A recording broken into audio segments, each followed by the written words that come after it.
ሰላም ጤና ይስጥልኝ ወደ ጀንበር ሚዲያ ተከታዮች እንደተለመደው አዳዲስና ወቅታዊ መረጃ ይዘን መተናል። አብራችሁን ቆዩ። በቅድሚያ ርዕሰ ዜና። ተወዳጁ የኪነ ጥበብ ባለሙያ ነጻነት ወርቅነህ ከዚህ ዓለም በሞት ተለየ። ኤርትራ የኢትዮጵያ መንግስት ጦርነት ለመጀመር ሰበብ እየፈለገ ነው አለች። ከፖለቲካ በላይ ለህዝብ ቅድሚያ ይሰጥ ሲሉ የአሜሪካው አምባሳደር አስጠነቀቁ። ትራምፕ የኖቤል ሰላም ሽልማት ተበረከተላቸው። አርዕስተ ዜናን በማስቀደም ጀምረናል። አሁን ደግሞ ወደ ዝርዝሩ።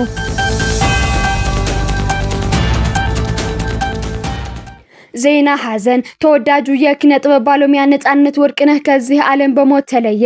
በኢትዮጵያ የጥበብ ዓለም ውስጥ ስመጥርና በሁላችንም ዘንድ እጅግ ተወዳጅ የነበረው ባለሙያ ነጻነት ወርቅነህ ነፂ ባደረበት ድንገተኛ ከዚህ ዓለም መለየቱን በከፍተኛ ሐዘን ሰምተናል። ነጻነት ወርቅነህ በተለይም በኢቢኤስ ቴሌቪዥን ለበርካታ ዓመታት የሚተላለፈው በብዙ ቤቶች ዘንድ በሚወደደው የቤተሰብ ጨዋታ ፕሮግራም አዘጋጅና አቅራቢነቱን ይታወቃል። ከፕሮግራም አቅራቢነቱ ባሻገር በበርካታ ፊልሞች ላይ ባሳየው ድንቅ የትወና ብቃቱና ልዩ በሆነው የሰው አክባሪነቱ በኢትዮጵያውያን ልብ ውስጥ ትልቅ ስፍራ ነበረው። የሰው ልጅ ህይወት እንዲህ ናት። ትናንት ማታቻ ብሎ የተለየን ሰው ዛሬ በቤቱ በዛው ላይ መለስ ይሄዳል ብሎ ማን ይገምታል? ነፂ የኛ ሚስኪን፣ ነፂ የኛ የዋህ፣ እንዲህ በድንገት መለየት መላው የጥበብና ቤተሰቦች አድናቂዎች በሐዘን ሰበር አድርጎናል።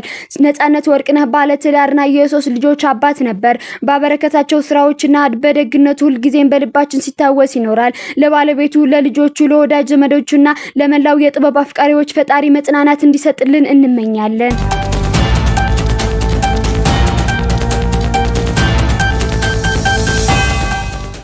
የኢትዮጵያ ፌደራል ፖሊስ ከኤርትራ በአማራ ክልል ለሚንቀሳቀሱ ታጣቂዎች የተላኩ በሺዎች የሚቆጠሩ ጥይቶችን ያስኩ ማለቱን ተከትሎ ኤርትራ የጠቅላይ ሚኒስትር አብይ መንግስት ጦርነት ለመጀመር ሰበብ እየፈለገ ነው አለች። የኤርትራ ማስታወቂያ ሚኒስትር የማነ ገብረ መስቀል ለኢትዮጵያ ውንጀላ ለሮይተርስ የዜና ወኪል የብልጽግና መንግስት በኤርትራ ላይ ጦርነት ለመጀመር ሰበብ እየፈለገ ነው ሲሉ ምላሽ ሰጥተዋል። ፌደራል ፖሊስ ጥር 6 2018 ዓ.ም ባወጣው መግለጫ ከ56000 በላይ የተለያዩ ጦር ኃይሎች መሳሪያ ጥይቶች በቁጥጥር ስር መዋሉን ገልጿል።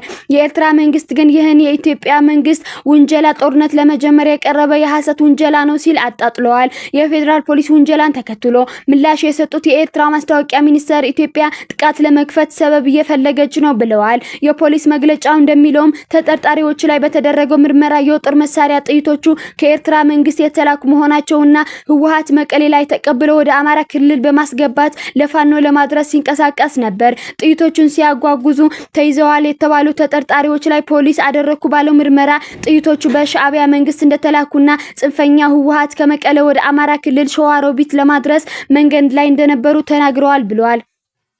ህወሓት በበኩሉ በኤርትራ መንግስት ተልኳል የተባለው የጦር መሳሪያ ጽንፈኛው ህወሓት ከትግራይ ወደ አማራ ክልል ለማስገባት ተንቀሳቅሷል የሚል የቀረበውን ክስ ውድቅ አድርጎታል። የህወሓት ቃል አቀባይ ሚካኤል አስገዶም ጭብጥ የሌለው ውሸት ነው ሲሉ አጣጥለውታል። ህወሓት ወደዚህ የወረደ ስራ የሚገባ ፓርቲ አይደለም ሲሉ የተከላከሉት ቃል አቀባዩ በውስጣቸው የተፈጠረው አጀንዳ ለማስቀየስ ሆነ ተብሎ የተሰራ የውሸት ዜና ነው ሲሉ ለቢቢሲም ተናግረዋል።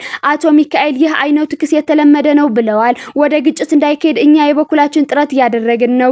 የነሱ አካሄድ ግን ይመስለኛል ወደዚያ የሚያመራ ነው ሲሉም የፌደራል መንግስት ባለስልጣናችን ወንጅለዋል። የኢትዮጵያ መንግስት ከህጋዊ የፖለቲካ ፓርቲነት የተሰረዘው ህወሓት ከኤርትራ መንግስት ጋር የተባበረ ነው የሚል ወቀሳ ሲያሰማ ይህ የመጀመሪያው አይደለም። የኤርትራ ፕሬዝዳንት በዚህ ሳምንት መጀመሪያ ላይ ከአገሪቱ ብሔራዊ የቴሌቪዥን ጣቢያ ጋር ባደረጉት ቃለ ምልልስ የብልጽግና መንግስት በራሱ አገር ህዝቦች ላይ ጦርነት አውጇል ብለው ነበር። በዚሁ ቃለ ምልልስ ላይ ኤርትራ ጦርነት እንደማትፈልግ የተናገሩት ፕሬዝዳንቱ ነገር ግን አገራችንን እንዴት መከላከል እንዳለብን እናውቃለን ብለዋል። ኤርትራ በአውሮፓውያኑ 1991 ነጻነቷን ማግኘት ተከትሎ ኢትዮጵያ ባህር በር አልባ ሀገር ሆና ቆይታለች። የኤርትራ ፕሬዝዳንት ኢሳያስ አፈወርቂ ባለፈው ሰኞ ከሀገራቸው ብሔራዊ ቴሌቪዥን ጣቢያ ጋር ባደረጉት ቆይታ የብልጽግና የቀይ ባህር ፍላጎት በኢትዮጵያ ህዝብ ላይ የታወጀ ጦርነት ነው ማለታቸው ይታወሳል።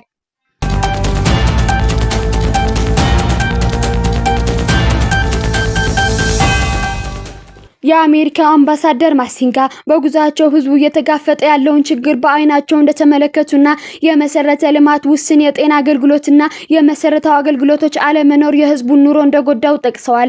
በግጭት የተፈናቀሉ ሰዎች ለአመታት በዓለም አቀፍ ድጋፍ ላይ ጥገኛ ሆነው መቆየታቸውን ያነሱት አምባሳደሩ ምንም እንኳን ሰብአዊ እርዳታ ወሳኝ ቢሆንም ዘላቂ መፍትሄ አይደለም ብለዋል። አምባሳደሩ ሁሉም ወገኖች ከፖለቲካ በላይ ለህዝብ ቅድሚያ ይስጡ ሲሉም ጥሪ አቅርበዋል።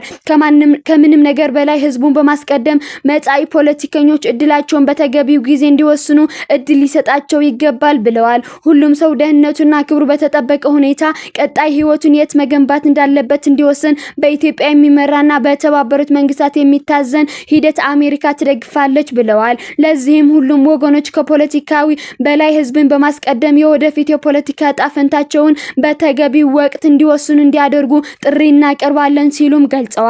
የወደፊቱ መንገድ ውስብስብ ነው ያሉት አምባሳደሩ ነገር ግን ቅድሚያ ሊሰጠው የሚገባው ጉዳይ ጉዳት ላጋጠማቸው ደህንነት መሆን አለበት ብለዋል።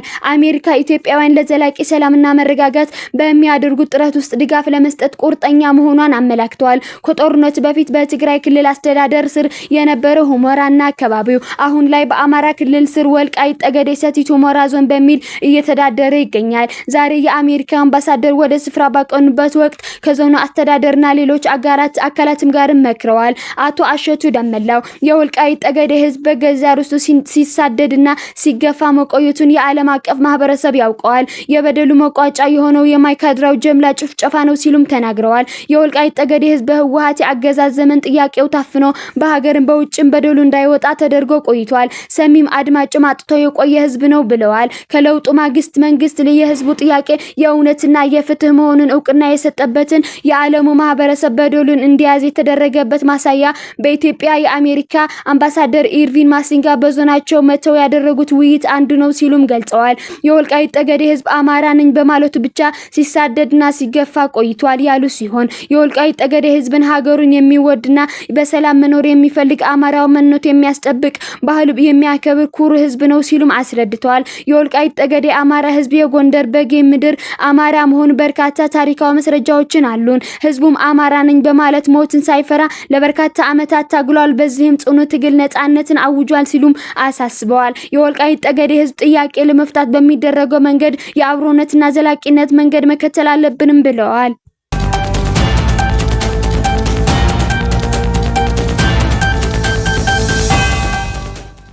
ትራምፕ የኖቤል ሰላም ሽልማት ተበረከተላቸው። የቬንዙዌላው የኒኮላስ ማዱሮ አስተዳደር ተቺና ተቃዋሚ የኖቤል ሰላም ሽልማታቸውን ለፕሬዝዳንት ዶናልድ ትራምፕ ሰጡ። ማሪያ ኮሪና ማቻዶ ትራምፕ ለነጻነታችን የተለየ ዋጋ በመክፈላቸው የተከበረውን የኖቤል ሰላም ሽልማት ሰጥቻቸዋለሁ ሲሉ ምክንያታቸውንም አስቀምጠዋል። የኖቤል ሽልማት ኮሚቴን አሰራር የጣሰ ነው ቢባልም ትራምፕ ሽልማቱም ተበርክቶላቸዋል። ሽልማቱ ለሌላ አካል ተላልፎ እንደማይሰጥም ኮሚቴው ቀድሞ ማሳሰቡን የሚዘነጋ አይደለም። ማቻዶ ፕሬዝዳንት ትራምፕ ካገኙ በኋላ በካፒቶል ለጋዜጠኞች ሐሳብ የሰጡ ሲሆን ለካራካስ ነጻነት ሪፐብሊካኑ ዋጋ ከፍለዋል ብለዋል። በእርግጥ ትራምፕ በካሪቢያኑ በኩል የቬንዙዌላው ነዳጅ ወደ አሜሪካ ለመጓዝ ያደረጉት ነው በሚል ይወቀሳል።